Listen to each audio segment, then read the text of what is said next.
along in the culture that we live in, both for people of African descent and people of European descent.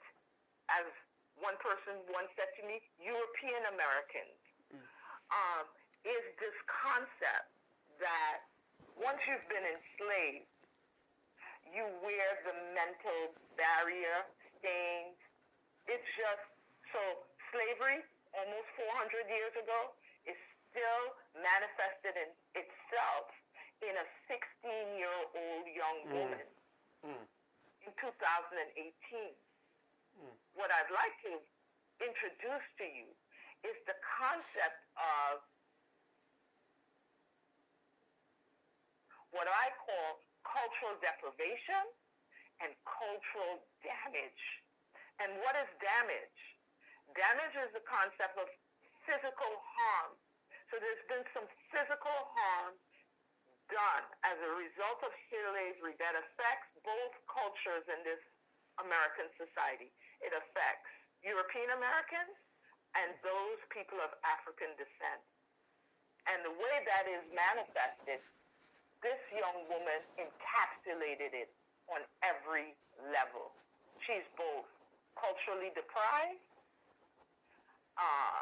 she's also culturally and racially damaged. And you might say, well, how could you use those terms? Well, the truth be told, all of us, because we have experienced this, have suffered the damage. So she points out how beautiful her hair is because it's straight and it's not kinky. And the first thing one might think is, how many people of African descent living in America from day one of their life, day one, as soon as their mom can, take them to the beauty shop and put that chemical in their hair to straighten it. Yes. There's your first level of identification with the other race. Already seeing yourself not as beautiful. There's a term in psychology called the Stockholm Syndrome, which means when you are abducted, kidnapped. It happened to a young woman by the name of Patty Hearst. Right.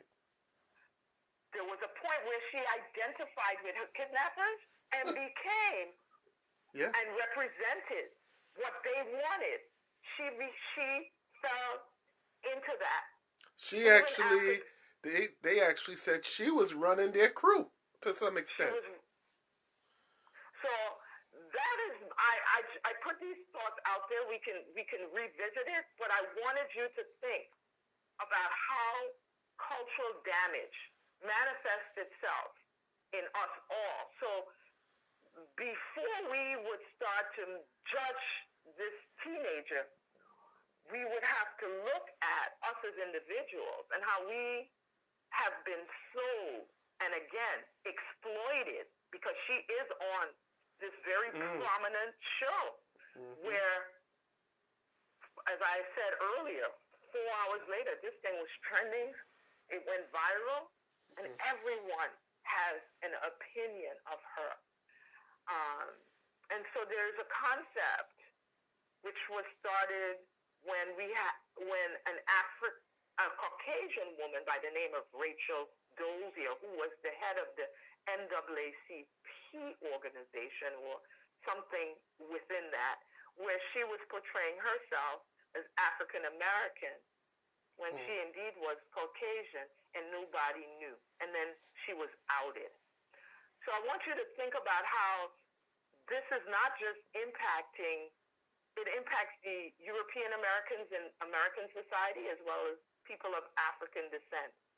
You have young white kid, Tom Hanks' son, who calls himself, I believe, White Chocolate, and raps about African American culture. And it's, you have Eminem, who did a movie called 8 Mile, and his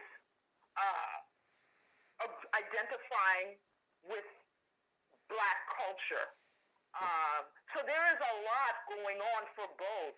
And before I want to suggest to you that we have the conversation about what these stereotypes, how we internalize it, and the continuous damage, and how do we evolve and heal as opposed to judge, stereotype, and just be offended, and be ready to